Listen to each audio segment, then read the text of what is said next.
time for us to do some trigonometric integrals, which means we get to practice using trig identities. Woohoo! Trig identities! Well, really a lot of it is just being patient and saying, hey, let's take what we have, simplify, simplify, simplify, until we get something that we can work with. Now, of course, that practice of simplifying, simplifying, simplifying, it's not so easy. It's not automatic. But with a little bit of experience, a little bit of playing around, it becomes not so bad, which means we need to do problems, as many as we can, until we get comfortable with it. If you're following along with the video, make use of the pause button. See a problem, you're like, hey, let me try this one. Do it. Try it out and see what happens. And if you ever do need me, I'm still here. There's the unpause button, located right on top of the pause button. Just push it, and I'll come along. We'll figure it out. Well, let's begin. Our first problem. Find our integral 0 to pi over 4, 30 sine to the 5th theta d theta. So we say, okay, sine to the 5th, that's definitely not on our list. But we see, hey, it's an integral that involves sine. And most importantly, it's sine to an odd power. I'm like, woohoo, sine to an odd power. Nice! Why do we say nice? Well, we say that because, hey, let's pull one of our signs out to the end. So we say, look, this is really the same as the integral 0 to pi over 4 of 30 sine to the 4th theta sine theta d theta. Now, our basic idea here is to say we want to set ourselves up for a substitution. And there's more or less a basic principle in play that says what? Well, sine squared and cosine squared are almost interchangeable. Now, they're not the same, but they're really close. And in particular, you can say, look, sine squared is, to be really precise, 1 minus cosine squared. And so, because we have that little sine theta d theta on the end, we're like, perfect. If we can make everything else look like a cosine, substitution comes in and simplifies the problem. So the way we do it is we say, since we have it to an even power, it's really the same as saying, look, think of it as sine squared squared. Okay, and then there's the sine theta d theta, which really means we have 0 to pi over 4, 30, 1 minus cosine squared squared sine theta d theta. And now we're in great shape. Let's make our substitution right now, because we're in the situation where we have a lot of stuff only in terms involving cosine and a little sine theta attached to the d theta. So our substitution, u would be cosine theta, and d would be negative sine theta d theta. Well, or we could say minus du is sine theta d theta. Good. So what do we have? Well, we have, this is going to be the integral. And then we have the 30, 1 minus u squared squared. The sine theta d theta becomes a minus du. And now the bounds. Well, we plug them in. Because remember, these are theta bounds. We're integrating with respect to theta. So it's really a theta equals 0. Theta equals pi over 4. We want to get to a u equals something to a u equals something. So you plug in. When theta equals 0, u equals cosine of 0, also known as 1. When theta equals pi over 4, u is cosine of pi over 4, and cosine of pi over 4, also known as root 2 over 2. Okay, well, it's kind of weird. It's in the wrong order, right? 1 is bigger than root 2 over 2. Let's go ahead and swap them, and that gets rid of our negative. Nice!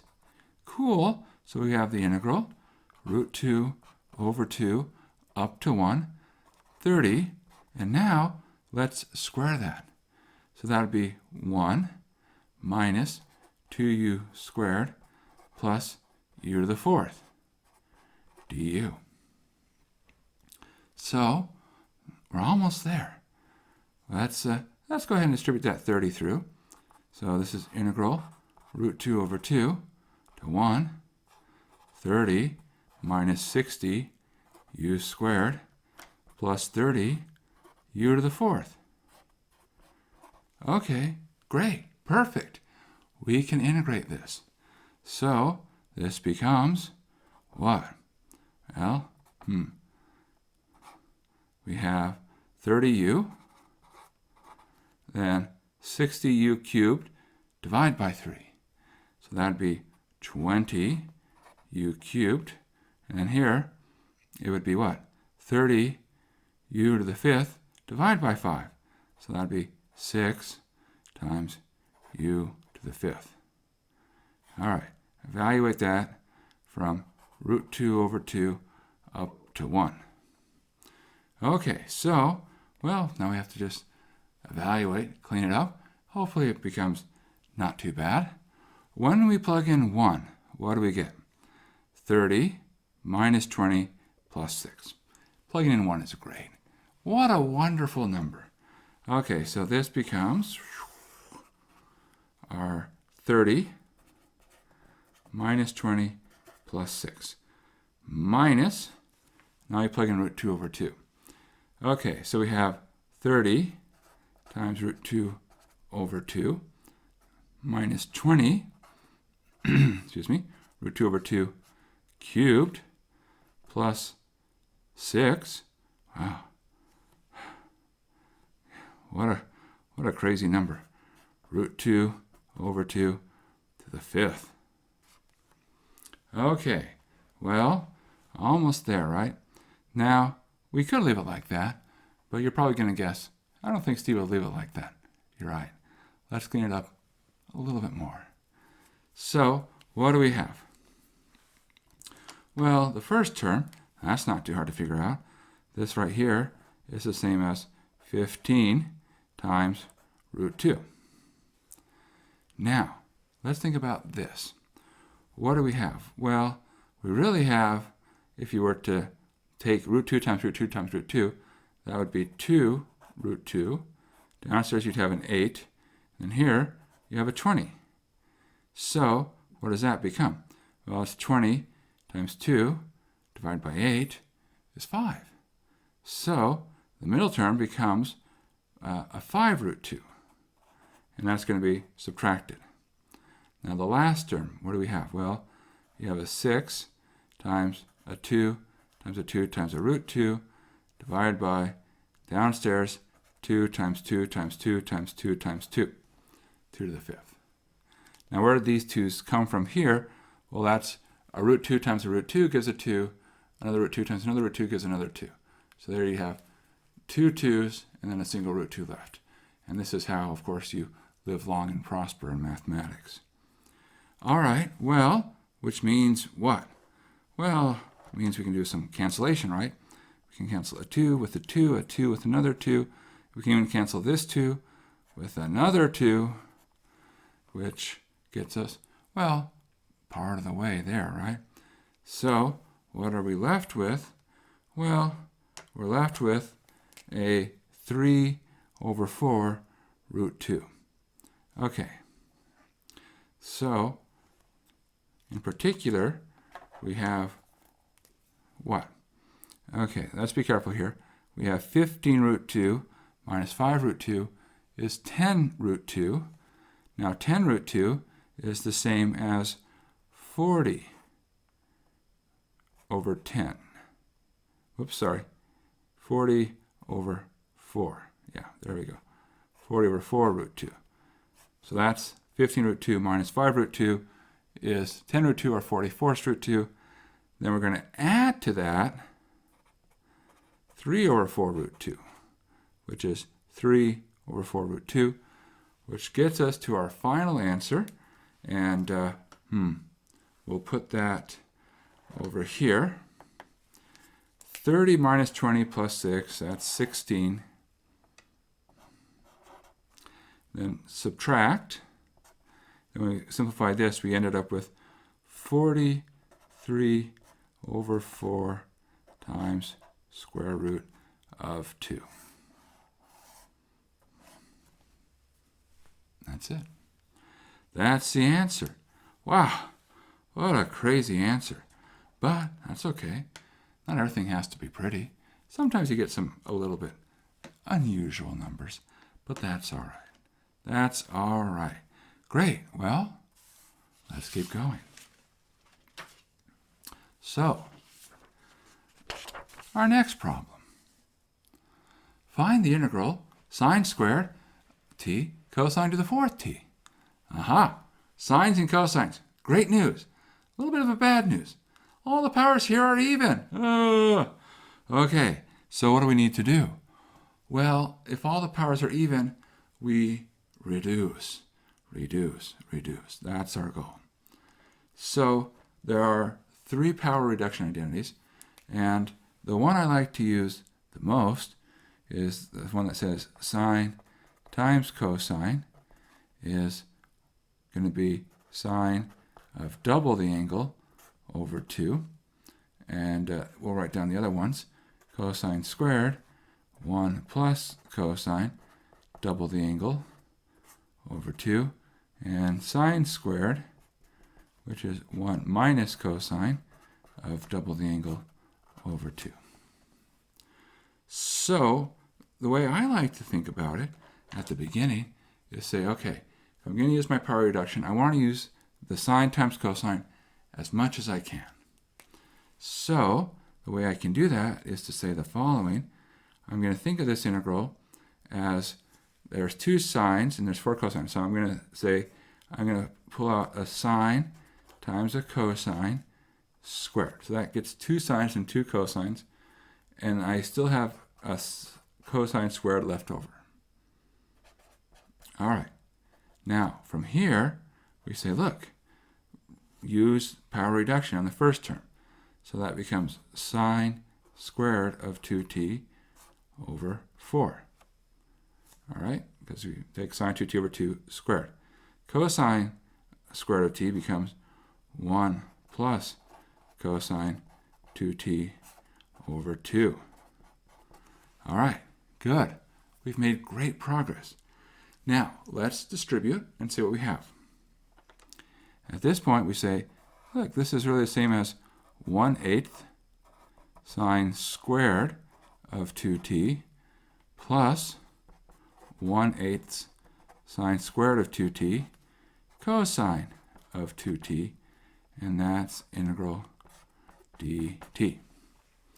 Okay, when we have a plus, it really says, really you can think of separating if you want. Let's think about our 2 integrals. We really have the 1/8 sine squared and the 1/8 sine squared cosine. How do we handle them? And the key is to say, well, we don't have to handle them the same way. One of these integrals is not so bad, and the other one is also not so bad, but in a different way. So let's talk about the first one. What can we do here? Well, it's a single sign, but it's to an even power. So for this one, we'll think about power reduction. So this would give us the following. So 1/8 times 1 minus cosine of, dramatic pause, what goes there? Now you're probably thinking, well, it's just 2t, right? Double. Careful. Double what's currently there. Currently it's 2t, so if you double 2t, you're going to put in 4 times t. Now, how about here? Well, what does that extra cosine do? And the answer is, it's perfect. We love it. It's just what we want. It's something involving sine with a single cosine on the back, which means it easily would work with substitution. So we're not going to do anything to that yet. So sine squared 2t cosine 2t dt. All right, so we'll just expand this a little bit. 1/8 times a half makes 1 over 16. Then we have minus 1 over 16 cosine of 4t, and then plus 1 over 8 sine squared of 2t cosine of 2t dt. Well, believe it or not, we can write down our answer. Integral of 1/16 is 1/16 t. Good. 1/16 cosine of 4t. Well, the integral of cosine is sine. So we're still going to have the same negative. And so we're going to have a sine 4t. What goes in front? Well, there was a 1/16 there. We need to account for the 4 on the inside. We do that by dividing by 4. So if we have 1/16, we divide by 4, which means really 1/16 times a fourth. That becomes 1/64. Okay, now the last one. What do you do for the last one? Well, the key here is to recognize that we're perfectly set up for a good substitution. So what's our substitution on the end? Well, our substitution would be u equals sine of 2t. Then we could say du is 2 cosine 2t dt. Well, except we wouldn't want the 2 there, so we say, look, a half du is cosine 2t dt. So that we'd have on the back, we say, look, this is our du times a half, true, and this would be our u squared. So it's the integral of u squared. Well, we know that integral is u cubed. All right, so what do we have? Well, that says we're going to have a sine cubed of 2t. So that's our u cubed. Now we just have to figure out what goes in front. So we have an eighth and a half. That gets us to 1/16.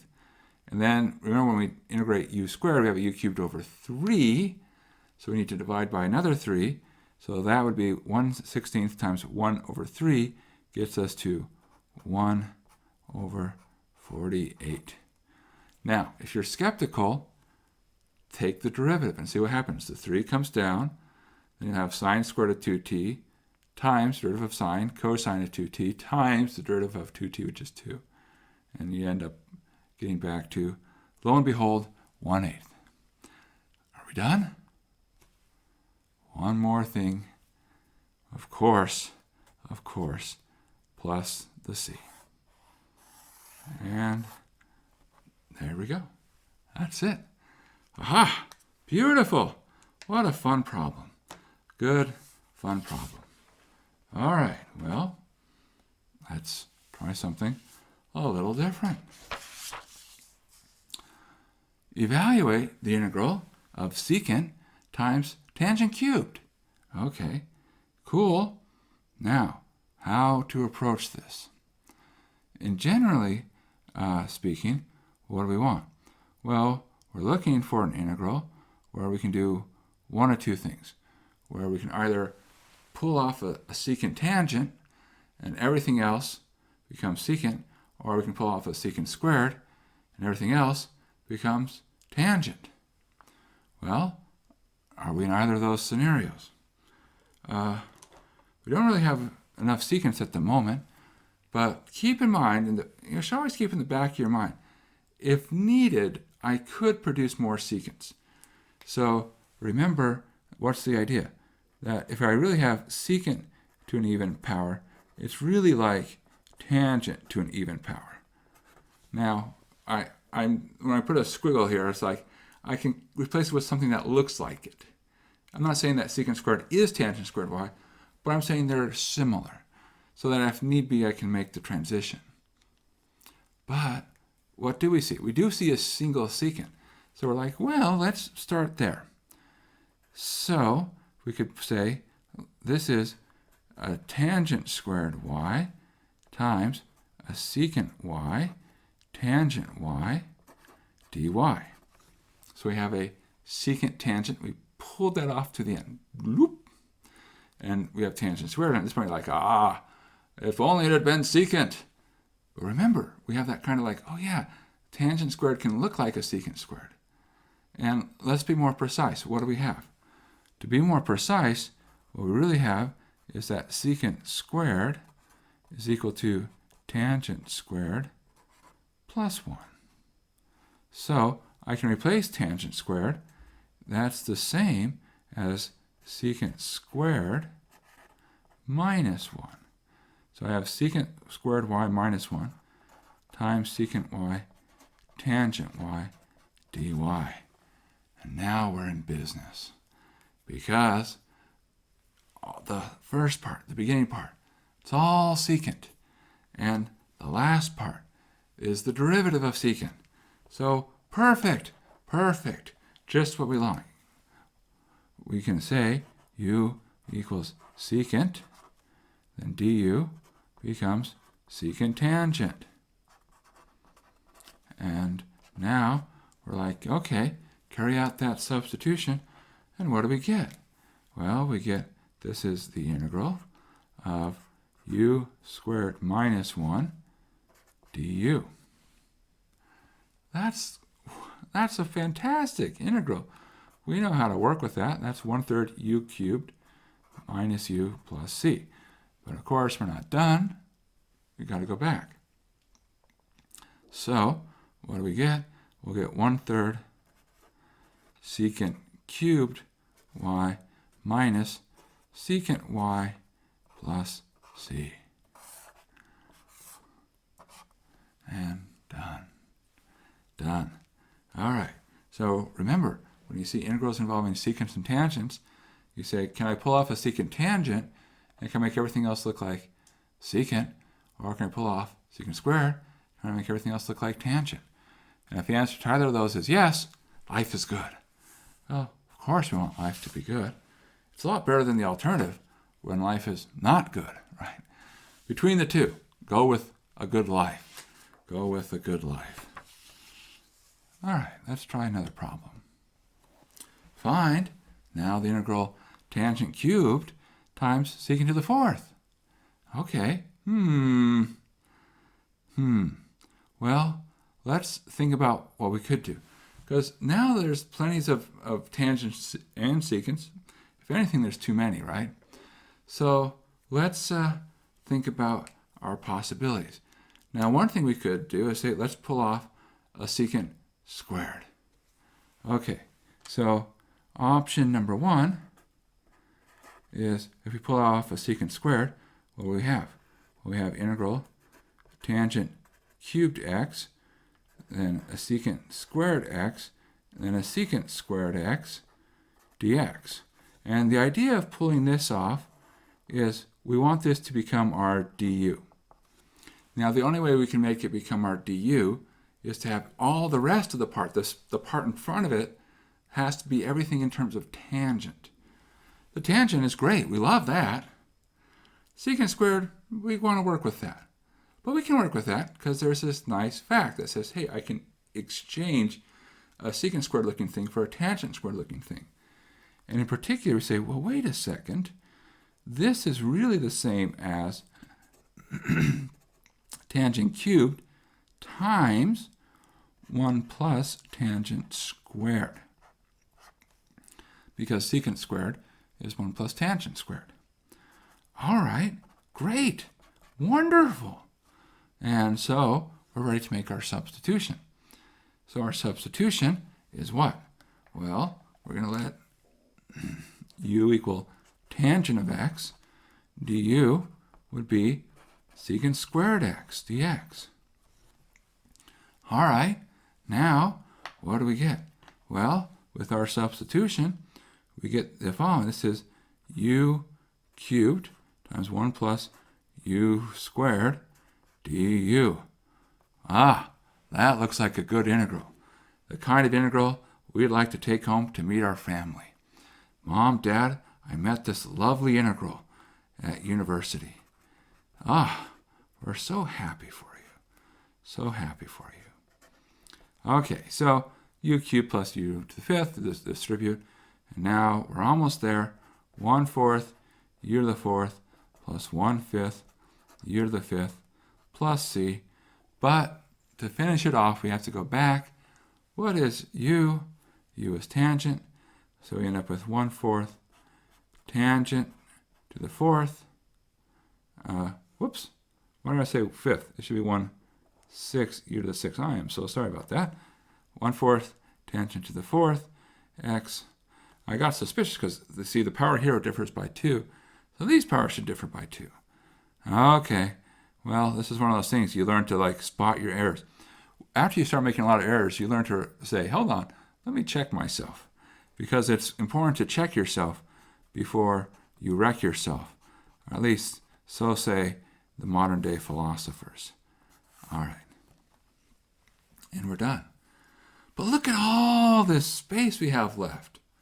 Let's see if we could do it again. Because we said, look, one thing is we could pull off a secant squared, but could we pull off a secant tangent? You're probably thinking, no, Steve, don't do it. We already got an answer. We don't need more. But let's do it anyways. So what do? The idea here is to say, look, what would be great is if we can do the following. Namely, we'll pull off a secant tangent. Okay, so attempt number 2. Well, now this may or may not work. It sometimes works one way, sometimes works the other way, sometimes works both ways. You don't know until you try. So what do we end up with? Well, we're going to pull off a single tangent and a single secant.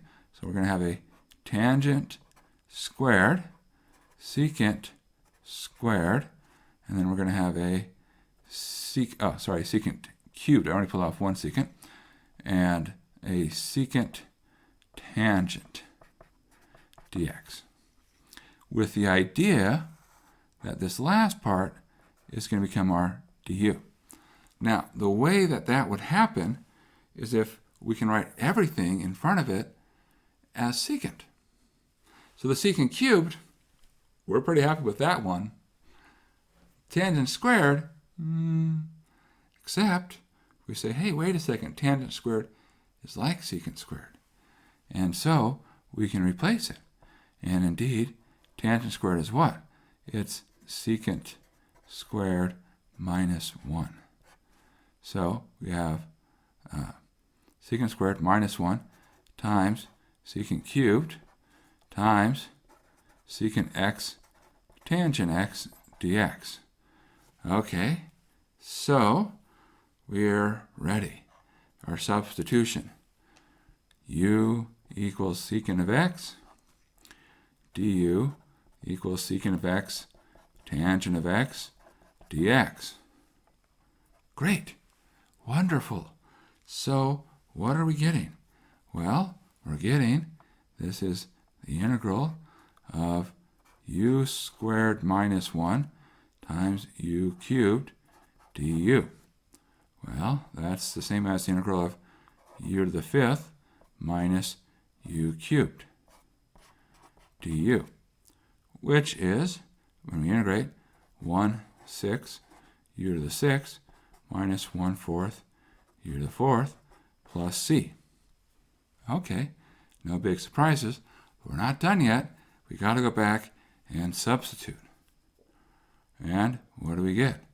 Well, we get that this is 1/6 secant to the 6th minus 1/4 secant to the 4 and plus c.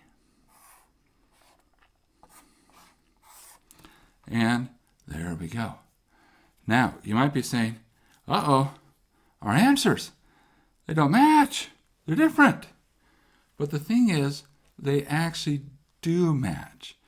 It turns out that since they're both answers to the same antiderivatives, these are equal up to, of course, the constants. So that where they actually differ is the constants. And you can check that the constants would not be the same. I won't go into what the right constant is. But the moral is, you can take this expression 1/4 tangent to the 4th plus 1/6 tangent to the 6th, and by using trig identities, rewrite it as 1/6 secant to the 6th minus 1/4 secant to the 4th.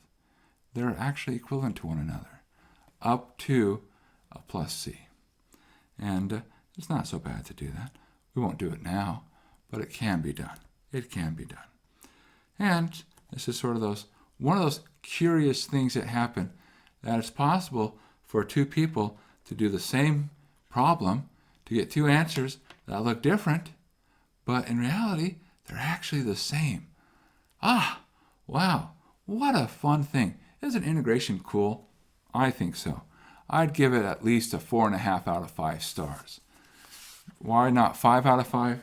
Well, there are some things we don't know how to integrate yet. So that's why I'm holding back my half star. All right. Not that we'll do those kinds of problems. Let's go into another one. Find the integral sine of 2 theta, cosine of 4 theta, d theta. Okay. Now, there's two approaches to solve this one. So one approach is to say, hey, wait a second, there's lots of cool identities. And so one of your cool identities says the following. Namely, says, look, sine of A times cosine of B is the same as sine of A minus B plus the sine of A plus B, and all of that over 2. So this is sort of a sum formula for trigonometric functions. So we can use that if you remember your trig identities. So if you do remember your trig identities, what does this become? Well, it becomes the following. We can say, look, the integral of sine 2 theta cosine 4 theta d theta is the integral, there's a half, and that'll be sine of A minus B. So this is 2 theta is acting as the A, the 4 theta is acting as the B.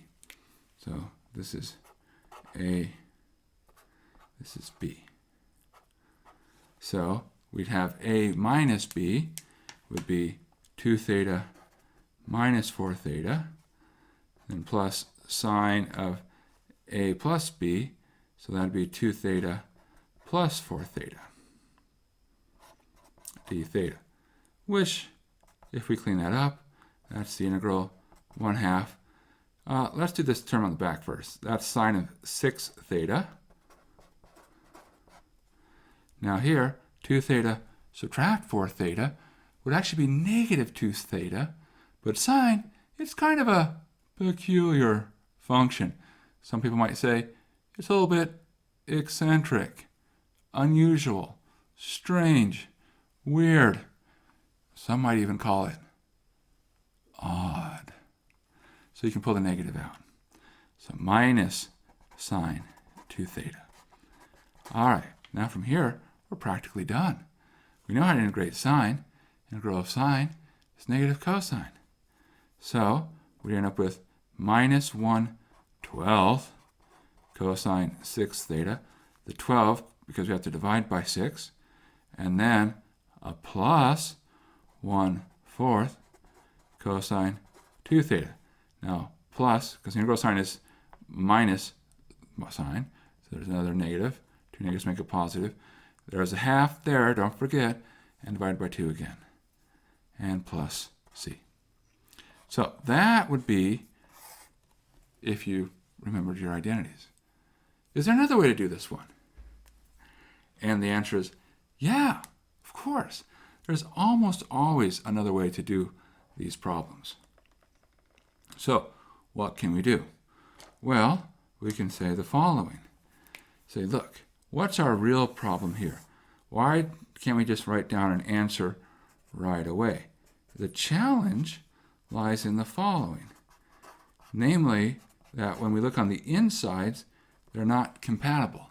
One is a 2 theta, one is a 4 theta. These don't mix. It's like apples and other kinds of apples. We want them to be matching. But in our case, look, 4 theta and 2 theta kind of have a nice relationship. They differ by a factor of 2.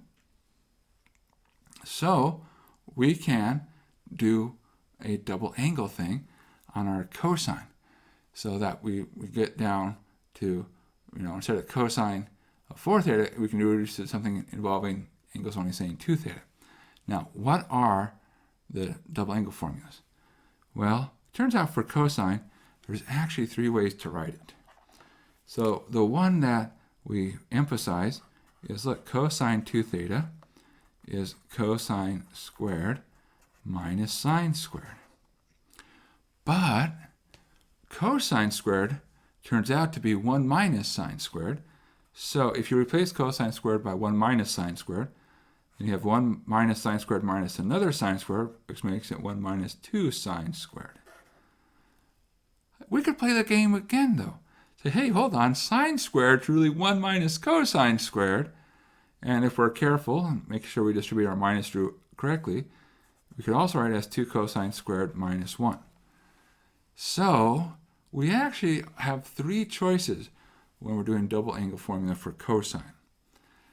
Now, does it matter? Well, sometimes yes, sometimes no. In our case, is there an advantage to any one of them? And I think that we can all agree that this one looks the most tempting. Now you're probably thinking, I don't know if I'd agree to that statement, Steve. Why this one? Well, notice we have a single sign here. And so we could say, hey, if I could write everything else in terms of just the cosine, life is good. Substitution, I'm a happy person. Okay, so we say, all right, let's go down this rabbit hole. So cosine 4 theta, well, I'm going to apply this double angle reduction. Of course, our choice of here is a little bit awkward because this is like 2 times 2 theta. So if we go through, this becomes 2 cosine squared of 2 theta minus 1. So this is the cosine 4 theta. Then there's the sine 2 theta d theta on the end.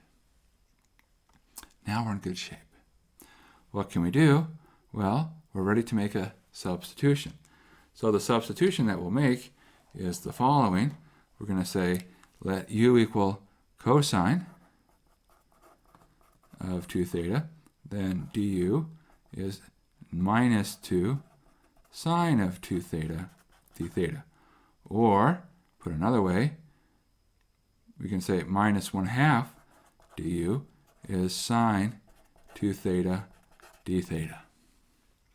Great. Wonderful. Wonderful. So, we continue on. What do we have? Well, we get, this is the integral. We're going to have 2u squared minus 1. And then, that's the first part. And then we're going to have minus 1/2 and du. The sine 2 theta d theta minus 1/2 du, 2u squared minus 1. Okay, well, if you multiply that through, this becomes really what? Integral, we'll switch the order here, 1/2 minus u squared. Okay, and now we're almost there. Finish it off.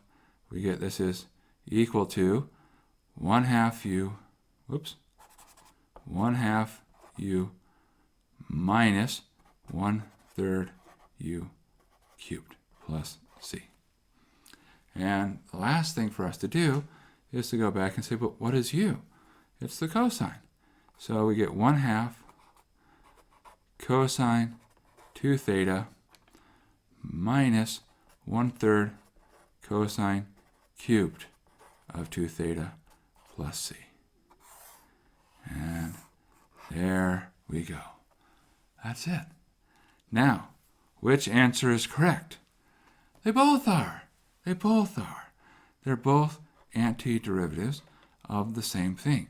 And you can see, if you're very patient, that indeed they are going to be equal to each other, up to, of course, some appropriate constant. And I think, I haven't worked it out, but I think the constant is actually 0. So You can play with this, and this term should be equal to that term. Not so obvious, but if you're patient and work it through, you can get from one to the other. All right, well, good. Well, let's keep going. So, our next problem. Find the integral of tangent squared plus tangent and all that times sine. Okay, what? How do we do this one? Well, we have to pause and think. Say, okay, what's different here? Well, what's different is we have tangent and sine being mixed together. Now, if you have tangents and secants mixed together, we're pretty happy. If you have sines and cosines mixed together, you're pretty happy. But when you have tangents and sines, they don't really mix very well. So what do?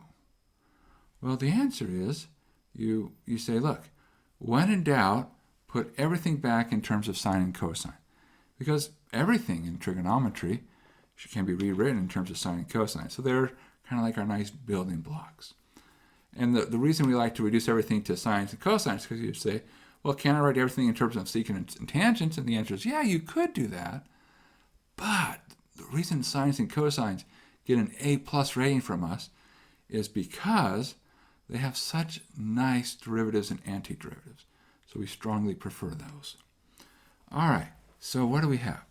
This is the same as, well, tangent is sine squared over cosine squared, or I should say tangent squared, sine squared over cosine squared.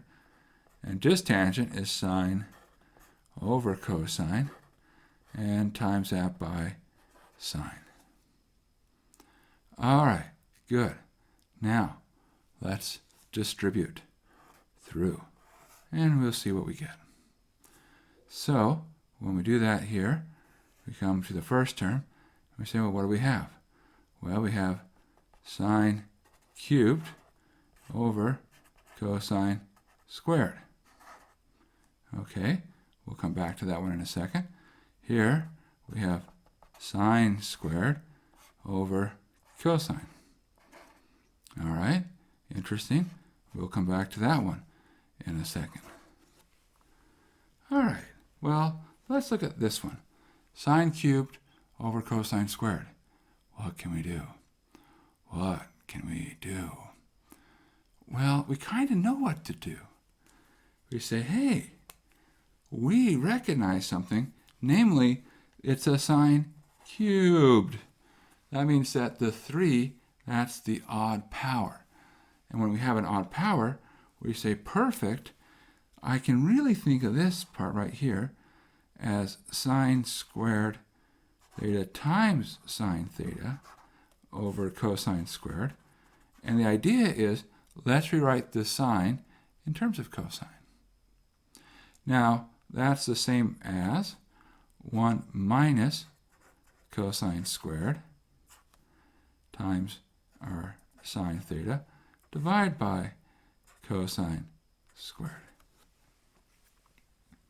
Okay, well, what's that going to give us?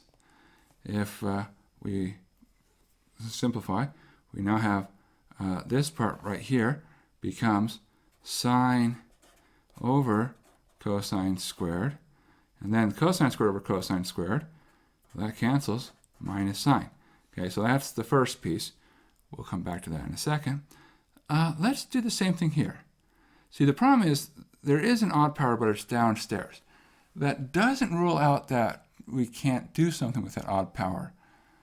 But there's reasons that we don't want to do that. We'll talk about that when we do a different problem. But let's work with the numerator.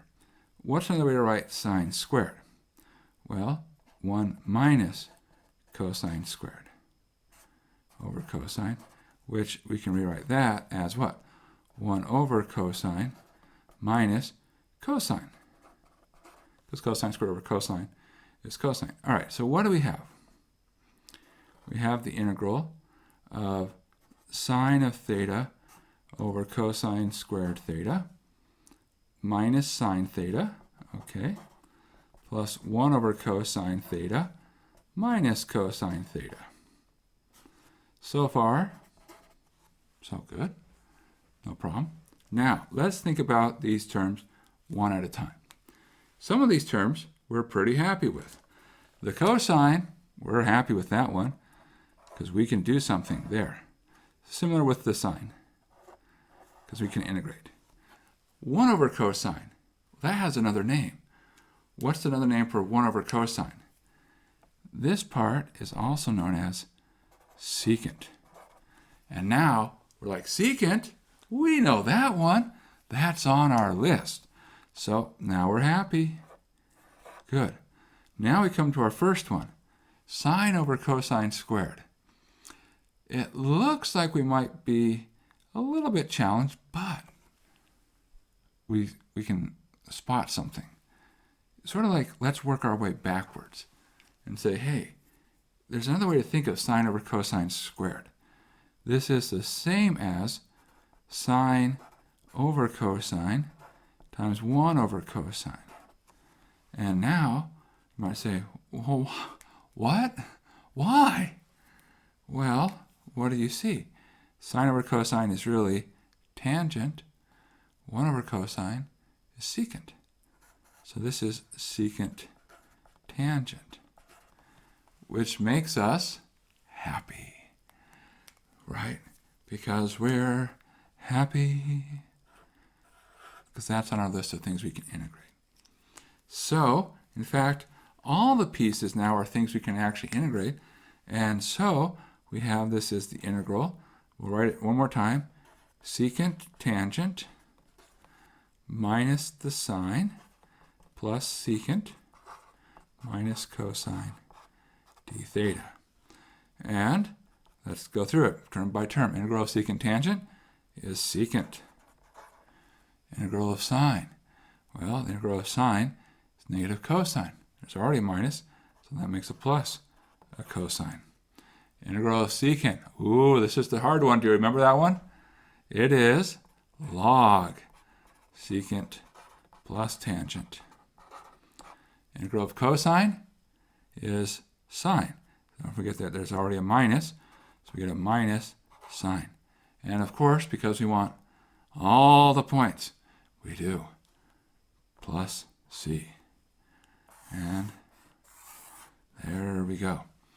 So this one is really about manipulation, looking for our identities and playing with them. Now, there's probably, I would say, one part where it feels like we kind of pulled it out of the blue. This part right here, where you said sine over cosine squared. Oh, that's sine over cosine times 1 over cosine. It's one of those things where like, oh yeah, I see that. I don't know if I would have come up with that necessarily by myself. I don't want you to get discouraged.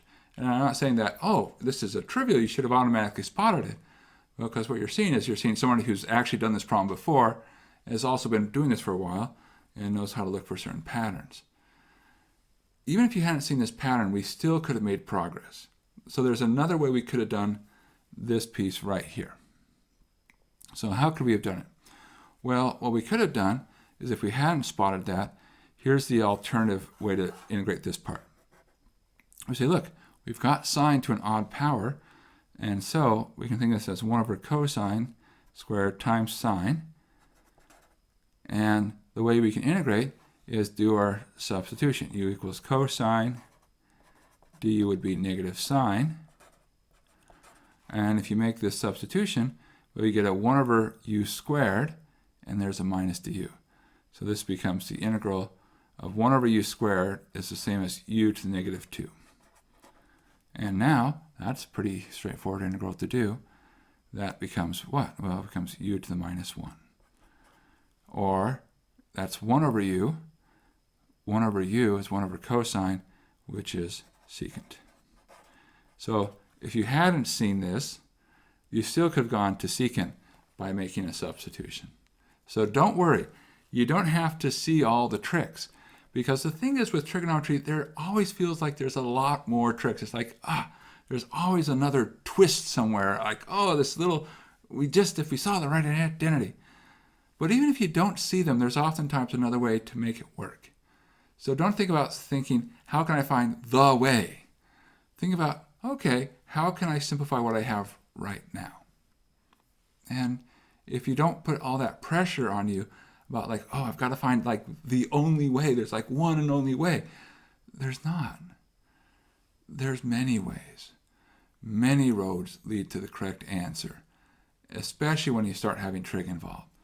Be patient. Don't rush yourself. You can do it. You can do it. All right. Well, good. Good. So let's now transition and do some applications. Okay. Find the volume which results from rotating the region where x goes from 0 to pi over 4 and y goes from 0 to secant cubed x around the x-axis. Okay, so what do we have? Well, we're doing something around the x-axis, so we're going to spin here. And we have secant cubed. I don't know exactly what secant cubed looks like, but I have a vague sense, because I know what secant looks like. It kind of looks like a U when we're talking about the part around 0. So it's just going to be U, and we're just going to stretch it a little bit more. So it's going to look something like that. So let's say this is pi over 4. So that when we spin, we'll come down here. So this is our region. Now we're going to spin here around the axis, and we're going to form a shape. Now the question becomes, what's the right method? We know we're looking for volume, but for volume, there's actually multiple methods to help us figure out what the volume should be. So we have to think about the context.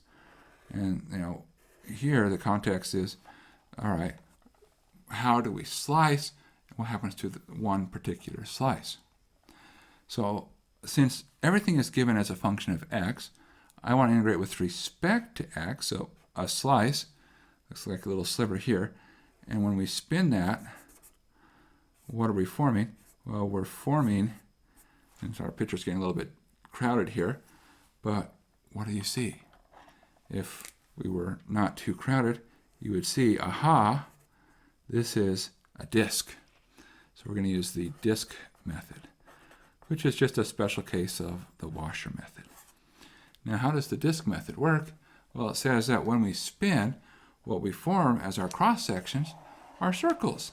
So really, when we're looking for our volume, what we're going to do is we're going to add up, because integration is about adding up, start to finish.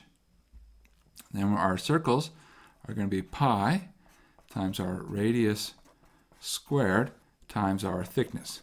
So there's our formula for the disk method. Right? We can memorize these things by just saying, hey, what does everything represent? Put it all together, and then it's just easy to keep track. So in our case, we say, hey, we're going from 0 to pi over 4. That's good. Pi, now the radius is from the axis up to secant cubed. So that would be secant cubed, x is the radius, squared. Thickness is dx. So we really have the integral of what? Well, secant to the 6x dx. And there we go. Good. Well, how do we integrate this? So to integrate this, we think, all right, it's integral involving secants and tangents. So the rule of thumb is either pull off a secant tangent, which I don't think we can do because there's no tangents in sight anywhere, or pull off a secant square, which is like, oh, we definitely can do that. And so we're like, okay, we're going to pull off a secant squared on the end. And our long-term plan is when we say, oh, if I'm pulling off a secant squared, I want to start thinking about rewriting everything else in terms of tangents. So to help us get to that point, we say to ourselves, okay, so 0 to pi over 4, pi, so there's going to be some stuff, and secant squared x dx. Now, this would be secant to the 4th x, but we're going to sort of plan ahead and say, the way I transform secants into tangents is I can make secant squareds look like tangent squareds. So I want to write this as secant squared squared. All right, good. Well, what is secant squared? Secant squared is really the same as tangent squared plus 1. So we have integral 0 to pi over 4 of pi tangent squared x plus 1 squared secant squared x dx. Good, good. Now we're ready. We're ready to make our substitution. So we set u equal tangent of x, and our du, no surprise, because we planned it this way, is secant squared x dx. So let's see what we get. After carrying out this substitution, we're going to get the following. We're going to have the integral. We're going to worry about the bounds in a second here. We have a pi. Now we are going to get what? U squared plus 1 squared. Okay, whatever that turns out to be. Well, I don't think that'll be too bad. And du, okay, that's not so bad. And now our bounds. Now these are our x bounds. See, we're integrating with respect to x, so this is really x equals 0 to x equals pi over 4.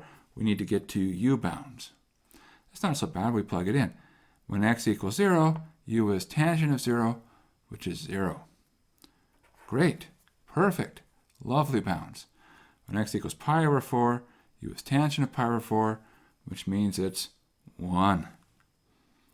Well, these are fantastic. Cool. Okay, we'll pull out the pi. Before we integrate, we'll square u to the 4th plus 2u squared plus 1 du. And this becomes something we can integrate. Pi u to the 5th over 5 plus, here we're going to have 2/3 u cubed and plus u. Evaluate from 0 to 1. Well, that's not so bad. When you plug in 0, you get 0. When you plug in 1, you just get the sum of these coefficients. So that's the same as pi 1/5 plus 2/3 plus 1. Now we can finish by cleaning up just a little bit more. No worries, no worries. So the way we finish is to say, okay, common denominator would be 15. So this would be 3/15, 10/15, 15/15. 3 plus 10 plus 15 makes 28. And so our final answer becomes 28 over 15 pi. And that's it. We're done. Wow, that was fun.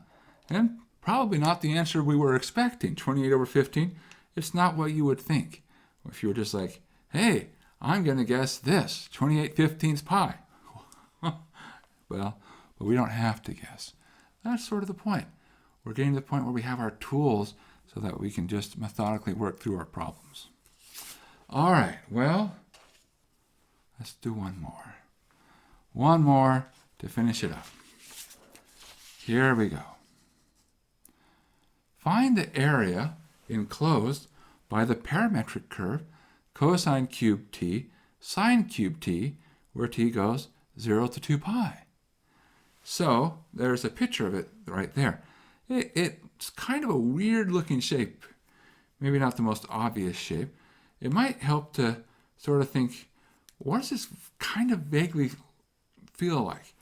Because when we see cosine cubed, sine cubed, we think, cosine sine, if it weren't the cube, cosine sine would do what? It would be a nice circle.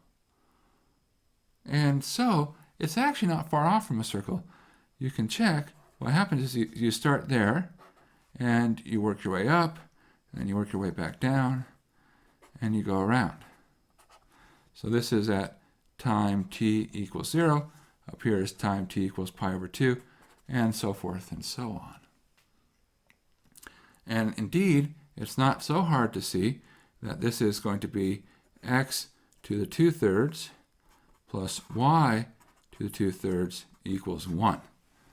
Now, where did that come from? Well, cosine cubed to what power becomes cosine squared?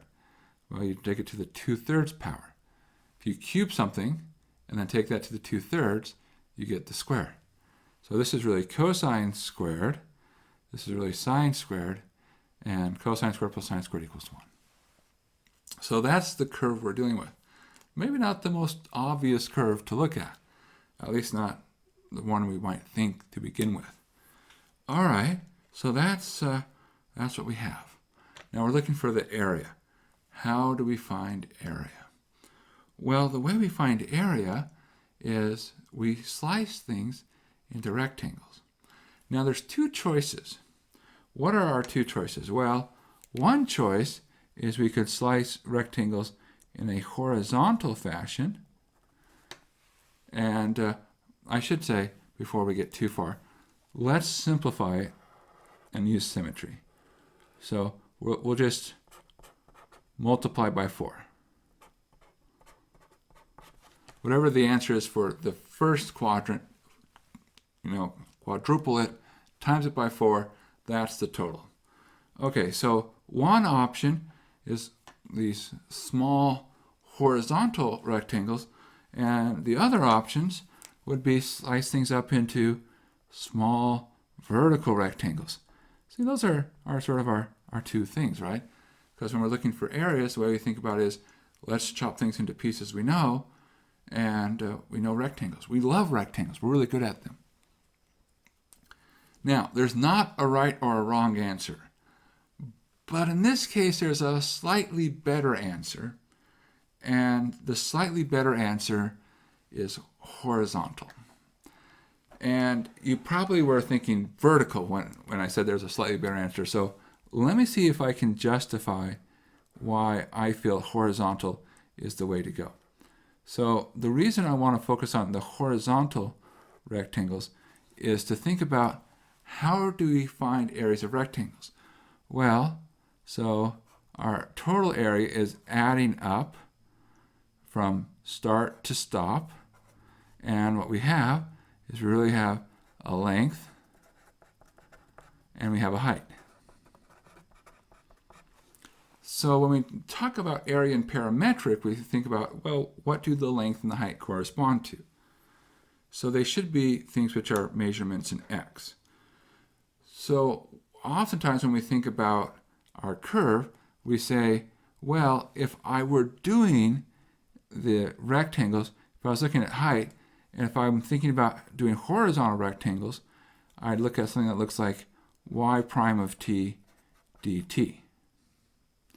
Change in y times, this is the rate of change in y, times the amount of change in the input, that's the change in y. So this is our height, and I'm going to put it in quotes, versus the other way we could do it is if we were doing these vertical slices, our width would be x prime of t dt. Change in x, or rather rate of change in x, times the amount of change in the input gives us our change. And this would be our length. So those are how we slice. So this would be a horizontal. This would be if we slice vertical.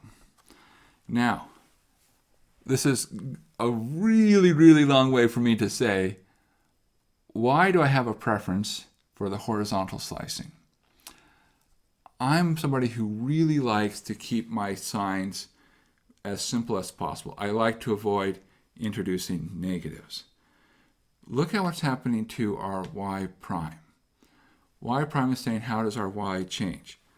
As we move from 0 to the pi over 2, what's happening to y? We're going up. So y prime of t is positive. As we go from 0 to pi over 2, what's happening to x? It's going down. So x prime of t would be negative. See, I put length in quotes and height in quotes for a reason, because there could be a sign issue. For the horizontal slicing, there's no sign issue. I don't have to make any changes. For vertical slicing, I'd have to put a negative in to correct for the sign. That's the only reason I'm having a preference for horizontal slices. That's it, nothing else. Okay, so now back to our regularly scheduled problem. Where are we at? Well, what do we have? Our length would be our x of t, and our height is our y prime of t dt. And our bounds, well, we're going to go from 0 to the 1/4 the way mark, pi over 2. Okay, so let's put this together. And remember, we also have that times 4. So our answer is going to be 4 times the integral from 0 to pi over 2. Our x is cosine cubed. Our y prime. So now take our derivative. That would be 3 times sine squared times the derivative of sine, which is cosine. So there's y prime of t dt. All right, so what do we really have? This is really what? Well, we can pull the 12 all the way out. So 12 integral 0 to pi over 2. And we have cosine to the 4th t sine squared t dt. All right, good. Now we have an integral we can work with. And it's not so bad. It's the power of cosine times the power of sine. All the powers are even, so time for us to reduce the power. The way we do it, well, there's lots of ways to do it. The way I like to do it, and you can do it your way, but I like to say, look, I like the cosine sine fact, and so I try to use that as much as possible. So I'm going to think of this as really cosine times sine squared times another cosine squared on the end. So if you do that, what do you get? Well, you still have the 12, integral 0 to pi over 2. This part becomes a 1/4 sine squared of 2t. Okay, why? Well, cosine times sine is sine of 2t divided by 2.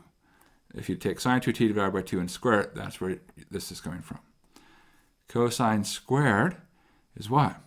Well, cosine squared is going to be 1/2 1 plus cosine 2t dt.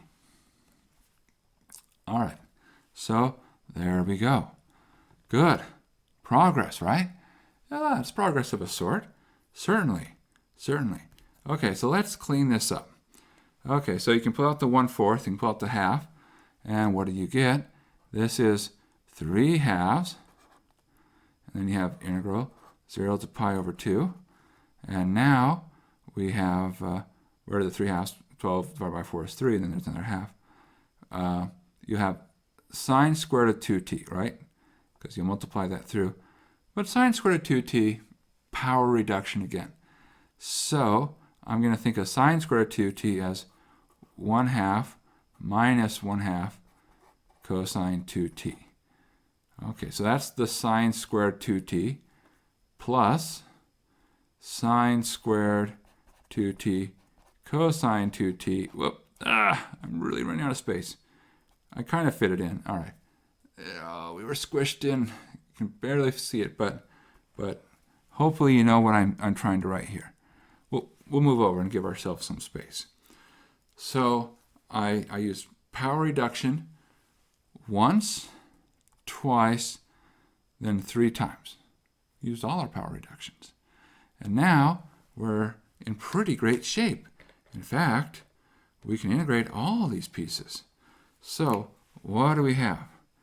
This will be equal to, and I'll put a little star here, and here's the star, so we can continue. We have our 3/2 in front, and then we're going to have 1/2 times t. Then when we integrate cosine of 2t, well, integral of cosine is sine, but now you have to divide by 2. We were already dividing by 2, so that makes it a fourth. Okay, now how about this last term? Sine squared of 2t cosine 2t. Well, okay, what would that be? Well, what we do is you do a substitution. You say the following. You say, hey, really, this is u equals sine of 2t.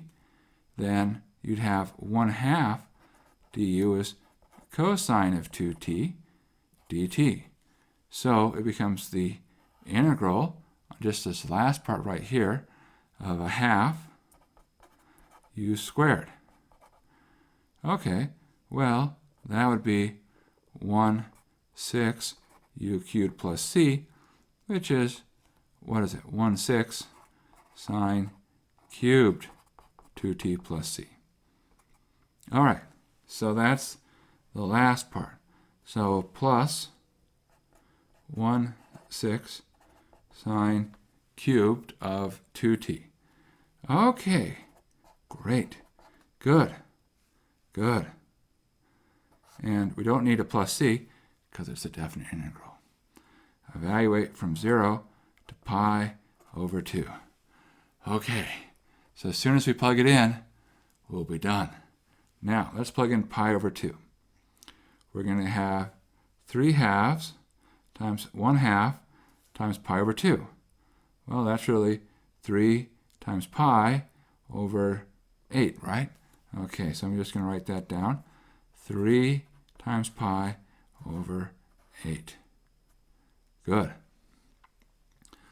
Well, what else do we have? 2 times pi over 2 is pi. Sine of pi? 0. That's also sine of pi. Still 0. We're plugging 0. We get 0, and 0, and 0. Everything else is gone. Gone. It all goes away. So, our final answer is what? Well, it's 3 pi over 8. And there we go. That's it. That's the whole thing. So, it worked out pretty nice. Surprisingly nice, actually. And so, well, fun problems, right? Do the work, and you get there. So, well, keep at it. We'll do more. There's still more problems to work on. So keep coming back and doing more sessions. And I hope you have a great day. Bye. Hi, guys. As I was reviewing my solution, which of course we should, at some points we should review, I noticed I made a classic Steve oops, and I wanted to show you what the mistake was and how to fix it. We said, hey, remember how this sine squared of 2t comes in? And we said, okay, yeah, perfect. And now, power reduction. But here was the mistake, right? When we apply power reduction to sine squared of 2t, it would be 1/2 minus 1/2, so far so good, cosine of 4t, right? Because you got to double that angle. So if this angle is currently 2t, double would make it 4t. So that should have been a 4. Well, how does that change? Well, if we come over to here now, that means that this is a 4, which means this is really an 8. But when you plug in, things still got 0. So it doesn't change the answer. And you might be saying, well, why bother to correct it? Well, we want to be right. We want to be right because it's really the process. And someday it might change the answer. So we want to be ready. So we'll be careful. I wish I could say, this is a very rare mistake. You almost will never make this mistake. But to be honest with you, I make this mistake more than I like to tell people. So remember, whenever you're doing power reduction, remember to double whatever's on the inside. Even if there's already 2 there, you have to double it again. All right, well, sorry about that, but let's keep going. Together, we can start being better and making fewer mistakes. And see you later.